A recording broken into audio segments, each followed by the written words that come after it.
सरस्वती व्यासं ततो जयमुदीरये। मूकं करोति वाचालं पंगुलंघयते यत्कृपातमहं वन्दे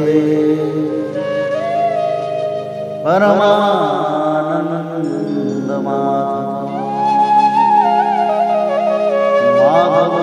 माधवो वाक्यं माधवो हरि परन्ते साधवा नित्यं सकलकार्येषु श्रीमद् भागवत महापुराणम चतुर्थ स्कंद अथ चतुर्थो अध्याय सती का अग्नि प्रवेश। श्री मैत्री जी कहते हैं, विदुर जी इतना कहकर भगवान शंकर मौन हो गए।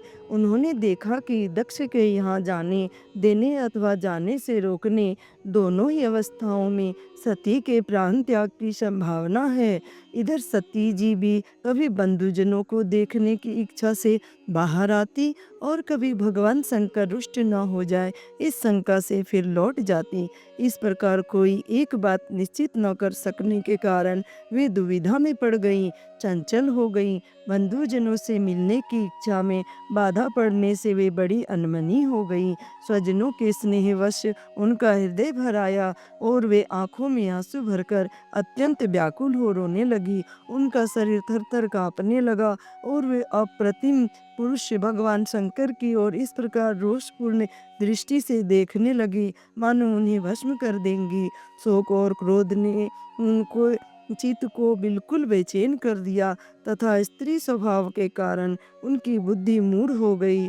जिन्होंने प्रीतिवश उन्हें अपना आधा अंग तक दे दिया था, उन सत्पुरुषों के प्रिय भगवान शंकर को भी छोड़कर वे लंबी लंबी सांस लेती हुई अपने माता पिता के घर चल दी। सती को बड़ी फुर्ती से अकेली जाते देख श्री महादेव जी के मणिमान एवं मद आदि हजारों सेवक भगवान के वाहन वृषभ राज को आगे कर तथा और भी अनेकों पार्षद और यक्षों को साथ ले बड़ी तेजी से निर्भयता पूर्वक उनके पीछे हो लिए।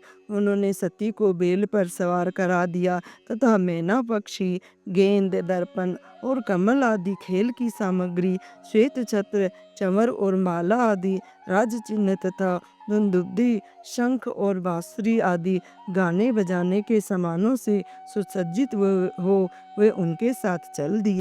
तदंतर सती अपने समस्त सेवकों के साथ दक्ष की यज्ञशाला में पहुंची। वहां वेद ध्वनि करते हुए ब्राह्मणों में परस्पर होड़ लग रही थी कि सबसे ऊंचे स्वर में कौन बोले। सब और ब्रह्म ऋषि और देवता विराजमान थे तथा जहाँ तहाँ मिट्टी, काठ, लोहे, सोने, डाव और चर्म के पात्र रखे हुए थे।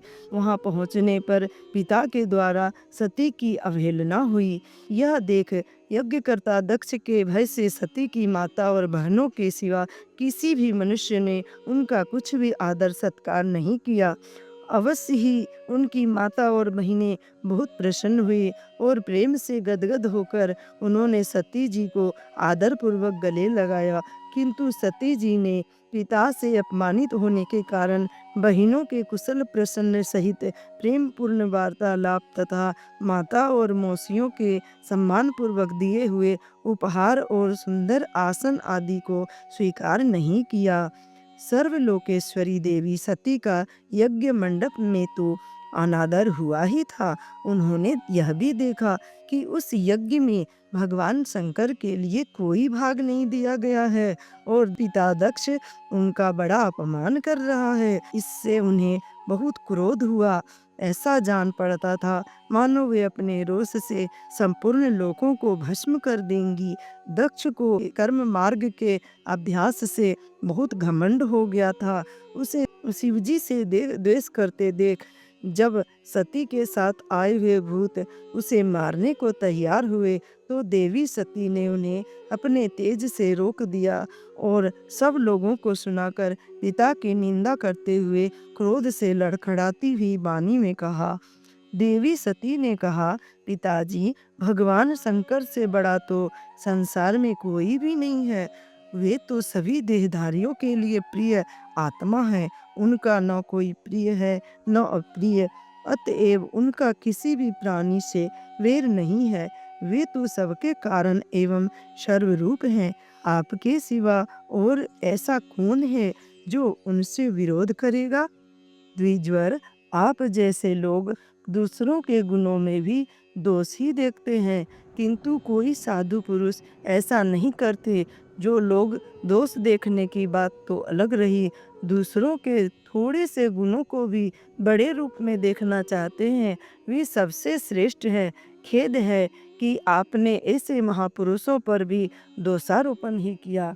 जो दुष्ट मनुष्य इस स्वरूप जड़ शरीर को ही आत्मा मानते हैं, वे यदि ईर्ष्यावश सर्वदा ही महापुरुषों की निंदा करें तो यह कोई आश्चर्य की बात नहीं है, क्योंकि महापुरुष तो उनकी इस चेष्टा पर कोई ध्यान नहीं देते, परंतु उनके चरणों की धूलि उनके इस अपराध को नशा कर उनका तेज नष्ट कर देती है।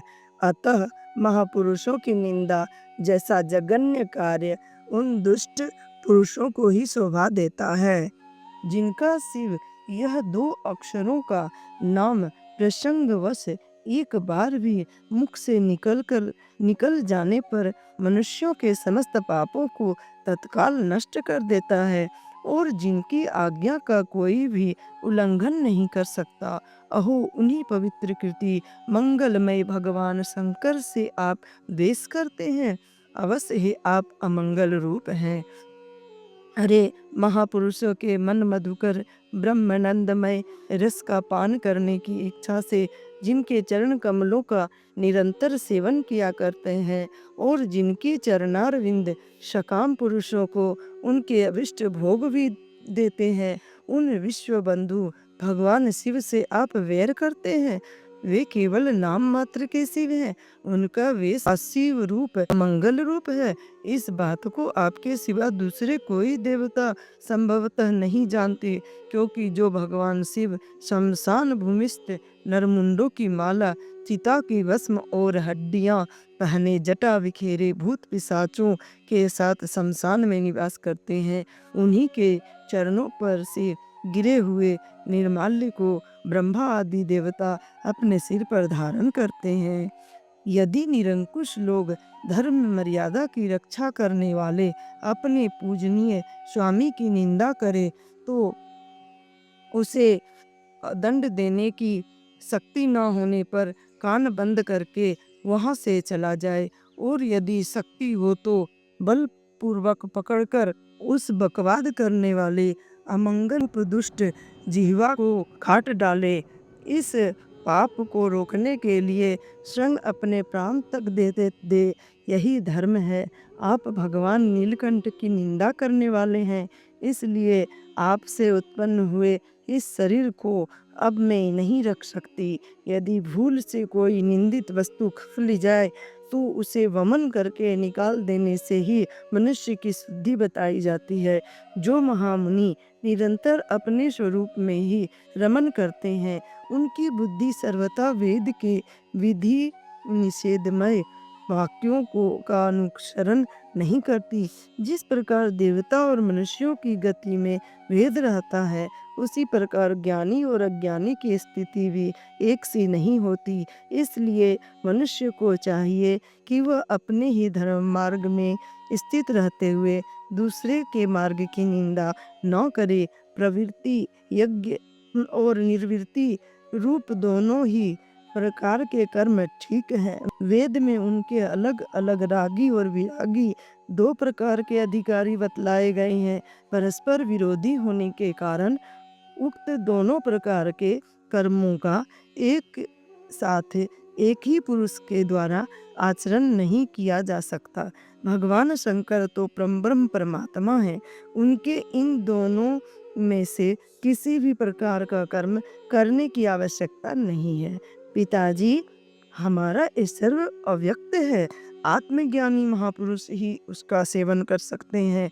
आपके पास वह ऐश्वर्य नहीं है और यज्ञशालाओं में यज्ञान से तृप्त होकर प्राण पोषण करने वाले कर्मठ लोग उसकी प्रशंसा भी नहीं करते।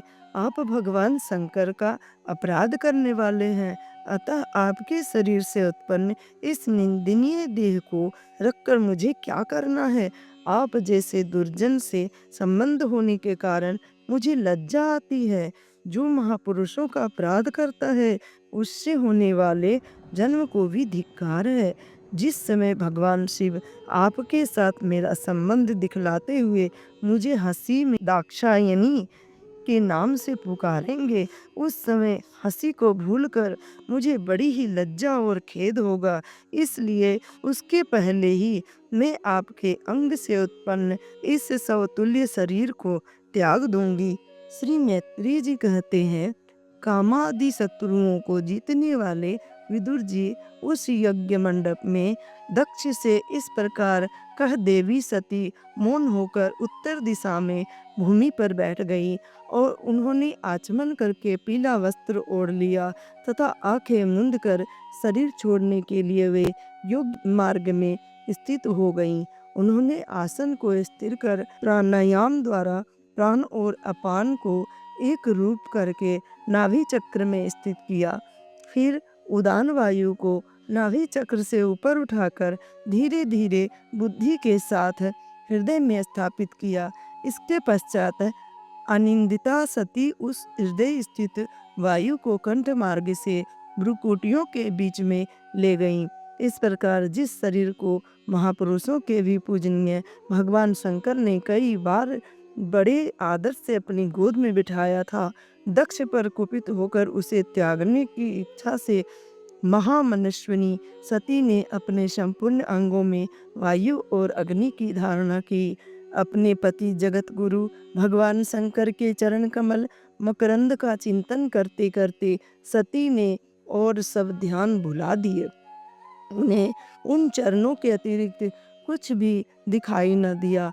इससे वे सर्वथा निर्दोष अर्थात मैं दक्ष कन्या हूँ ऐसे अभिमान से भी मुक्त हो गईं और उनका शरीर तुरंत ही योगाग्नि से जल उठा।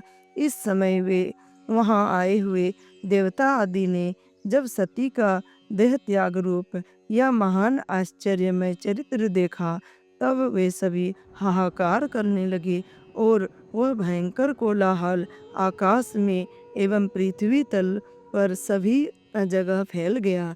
सब ओर यही सुनाई देता था, हाय दक्ष के दुर्व्यवहार से कुपित होकर देवादिदेव महादेव की प्रिया सती ने प्राण त्याग दिए।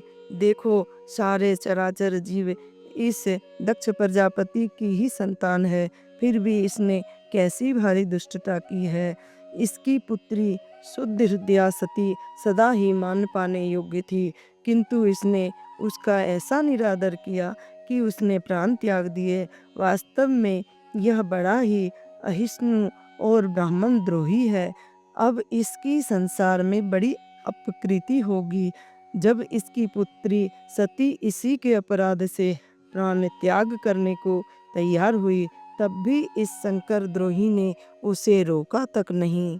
जिस समय सब लोग ऐसा कह रहे थे उसी समय शिव जी के पार्षद सती का यह अद्भुत प्राण त्याग देख अस्त्र शस्त्र लेकर दक्ष को मारने के लिए उठ खड़े हुए। उनके आक्रमण का वेग देखकर भगवान भृगु ने यज्ञ में विघ्न डालने वालों का नाश करने के लिए अपहंत रक्ष इत्यादि मंत्र का उच्चारण करते हुए दक्षिणाग्नि में आहुति दी।